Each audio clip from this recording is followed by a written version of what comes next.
Kentucky, please give a warm welcome to Senator Rand Paul.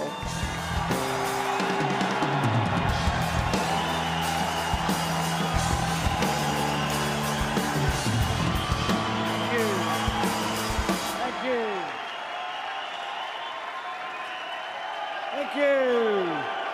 Thank you.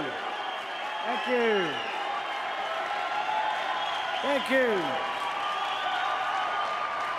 Thank you. Thank you, Kentucky. Thank you. Thank you. Thank you. You know, when the Supreme Court upheld Obamacare, the first words out of my mouth were, I still think it's unconstitutional.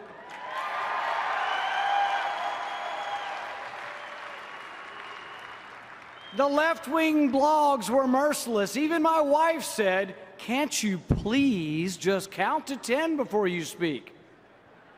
So I've had time to count to 10, and you know what? I still think it's unconstitutional.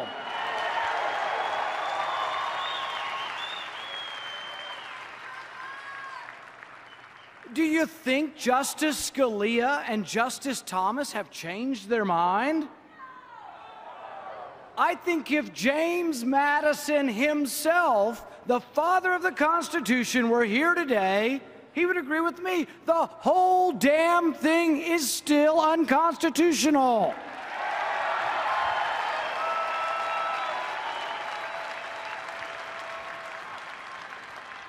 This debate is not new, and it's not over. Hamilton and Madison fought from the beginning about how the government would be limited by the enumerated powers. Madison was unequivocal. The powers of the federal government are few and defined. The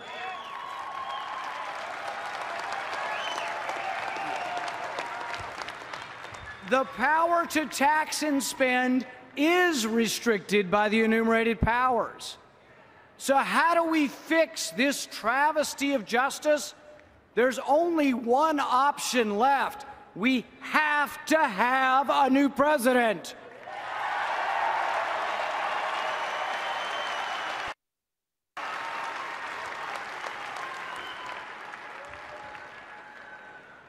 When I heard the current president say, "You didn't build that," I was first insulted, then I was angered, and then I was saddened that anyone in our country, much less the President of the United States, believes that roads create business success and not the other way around.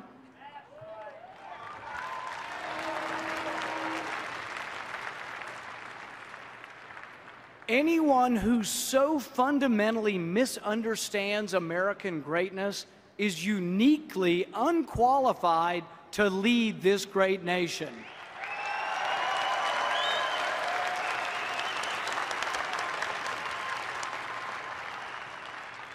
The great and abiding lesson of American history, particularly the Cold War, is that the engine of capitalism, the individual, is mightier than any collective. American inventiveness and desire to build developed because we were guaranteed the right to own our success. For most of our history, no one dared tell Americans, "You didn't build that." In Bowling Green, Kentucky, the Tang family owns the Great American Donut Shop. Their family fled war-torn Cambodia to come to this country. My kids and I love to eat donuts, so we go there frequently. The Tangs work long hours. Mrs. Tang told us that the family works through the night to make donuts. The Tang family have become valedictorians and national merit scholars. The Tangs from Cambodia are an American success story. So, Mr. President, don't you go telling the Tang family that they didn't build that.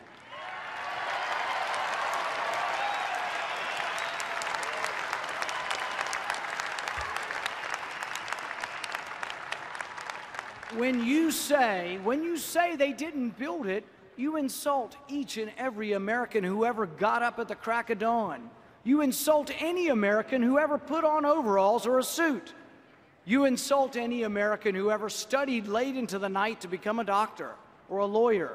You insult the dishwasher, the cook, the waitress. You insult anyone who has ever dragged themselves out of bed to strive for something better for themselves and their children. My great-grandfather, like many, came to this country in search of the American dream. No sooner had he stepped off the boat than his father died. He arrived in Pittsburgh as a teenager with nothing, not a penny. He found the American dream, not great wealth, but a bit of property in a new land that gave him hope for his children. In America, as opposed to the old country, success was based on merit.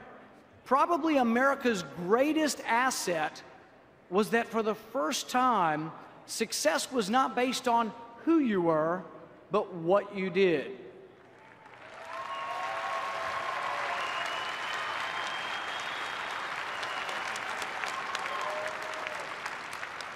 My grandfather would live to see his children become doctors and ministers, accountants and professors. He would even live to see one of his sons, a certain congressman from Texas,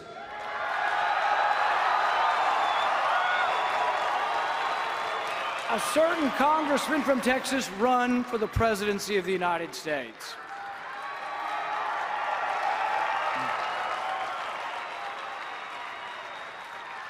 Immigrants have flocked to our shores seeking freedom. Our forebears came full of hopes and dreams. So consistent and prevalent were these aspirations that they crystallized into a national yearning we call the American dream. No other country has a dream so inextricably associated with the spirit of its people. In 1982, an American sailor, John Mooney, wrote a letter to his parents that captures the essence of the American dream. He wrote, "Dear Mom and Dad, today we spotted a boat in the water and we rendered assistance. We picked up 65 Vietnamese refugees. As they approached the ship, they were all waving and trying as best they could to say, 'Hello, American sailor. Hello, freedom man.' It's hard to see a boat full of people like that and not get a lump somewhere between chin and belly button. And it really makes one proud and glad to be an American. It reminds us of all what America's been, a place a man or a woman can come to for freedom." Hung and Tuan Trin are brothers and friends of mine. They came to America on one of those leaky boats. They were attacked at sea by pirates. Their family's wealth was stolen. Tuan spent a year on a South Pacific island, existing on a cup of rice and water, until he was allowed to come to America. Now both of these men and their family are proud Americans. Hung owns his own business, and Tuan manages a large company. They are the American dream. So, Mr. President, don't go telling the Tring family you didn't build that.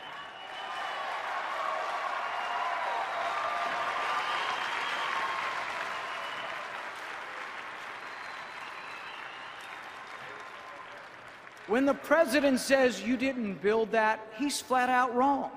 Businessmen and women did build that. Businessmen and women did earn their success. Without the success of American business, we wouldn't have any roads, bridges, or schools. Mr. President, you say the rich must pay their fair share. But when you seek to punish the rich, the jobs that are lost are those of the poor and the middle class.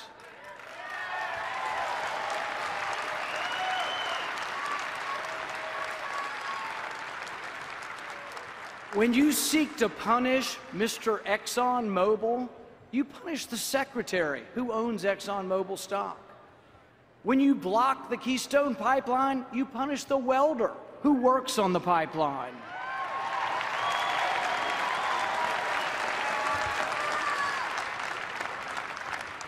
Our nation faces a crisis. America wavers. Unfortunately, we are one of a select group of countries whose debt now equals their gross domestic product. The Republic of Washington and Jefferson is now in danger of becoming the democracy of debt and despair. Our great nation is coming apart at the seams, and the president just seems to point fingers and blame others.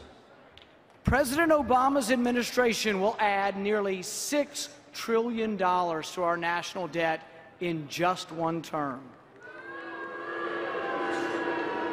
And I'm hoping it's just one term.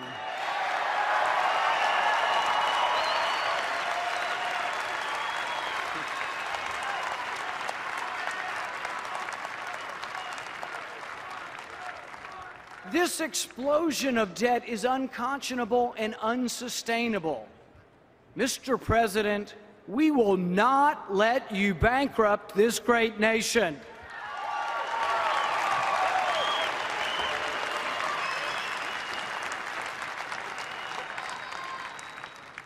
Republicans and Democrats alike, though, must slay their sacred cows. Republicans must acknowledge that not every dollar spent on the military is necessary or well spent.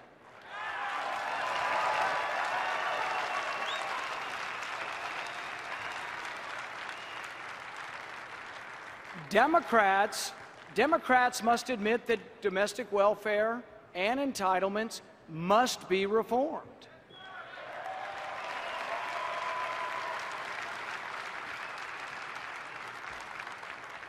Republicans and Democrats must replace fear with confidence. Confidence that no terrorist and no country will ever conquer us if we remain steadfast to the principles of our founding documents.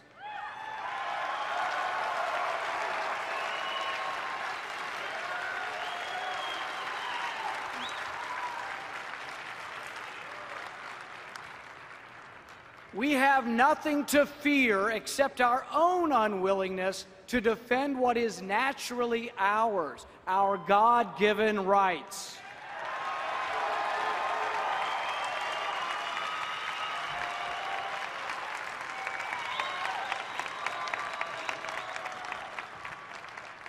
We have nothing to fear that should cause us to forget or relinquish our rights as free men and women.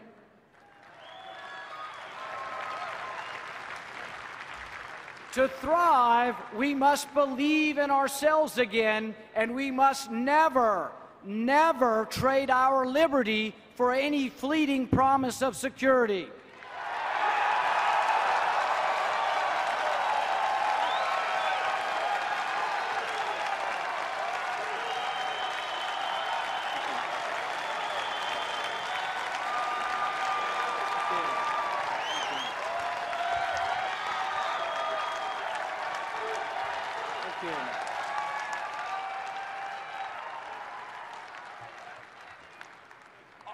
Author Paul Kenger writes of a brisk evening in a small town in Illinois.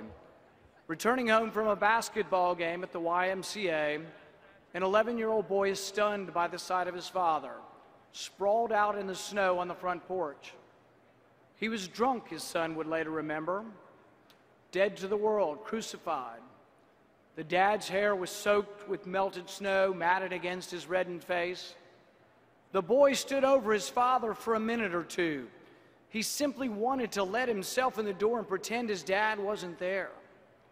Instead, he grabbed a fistful of overcoat and he heaved his dad into the bedroom away from the weather's harm and the neighbor's attention.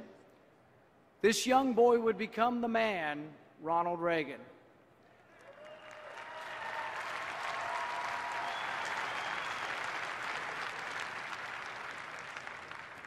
The man we know as Ronald Reagan, whose sunny optimism and charisma shined so brightly that it cured the malaise of the late 70s, a confidence that beamed so broadly that it pulled us through a serious recession, and a faith that tugged so happily at the hearts of all that a generation of Democrats became Republicans.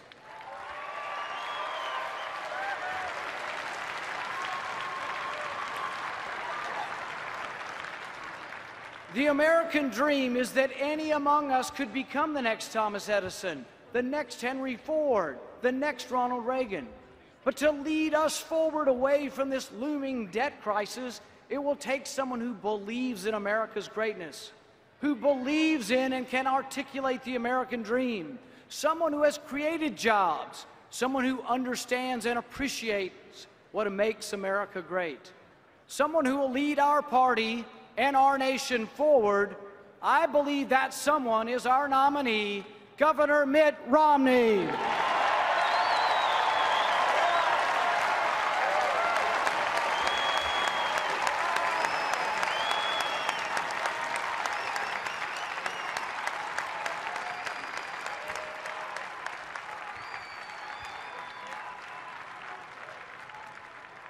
As Reagan said, our freedom is never more than a generation away from extinction. If our freedom is taken, the American dream will wither and die. To lead, we must transform the coldness of austerity into the warm, vibrant embrace of prosperity. To overcome the current crisis, we must appreciate and applaud American success. We must step forward unabashedly and proclaim, "You did build that. You earned that. You worked hard. You studied. You labored. You did build that."